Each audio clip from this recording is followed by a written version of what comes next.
অমুসলিম তাদের উপাসনালয় একটার জায়গায় 50টা মূর্তি বানালেও ইসলামের কোনো বক্তব্য নাই। তারা তাদের পূজা করবে, আপত্তি নাই। কিন্তু এই দেশে তো আমরা মুসলমান বাস করি। আমরা কারা? এদেশের বৃহত্তর জনগোষ্ঠী মুসলমান।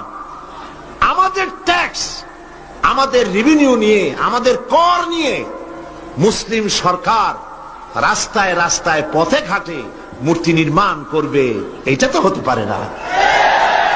শুনেন, আবার শুনুন, ভাস্কর্যের নামে যা খুশি বানান, মূর্তি বানাবেন না। কোরআন হারাম করেছে, রাসূলুল্লাহ হারাম করেছেন। আপনি যদি মুসলমান হন, আমার কথার সাথে একমত হতে হবে। দুনিয়ার সমস্ত আলেম একমত, মুসলমানেরা মূর্তি বানাইতে পারবে না, হারাম হারাম। ভাস্কর্যের নামে যা খুশি বানান, মূর্তি বানাবেন না। নবীকে জিজ্ঞেস করা হয়েছে, লিমা বুইস্তা, কেন পৃথিবীতে আপনাকে পাঠানো হয়েছে?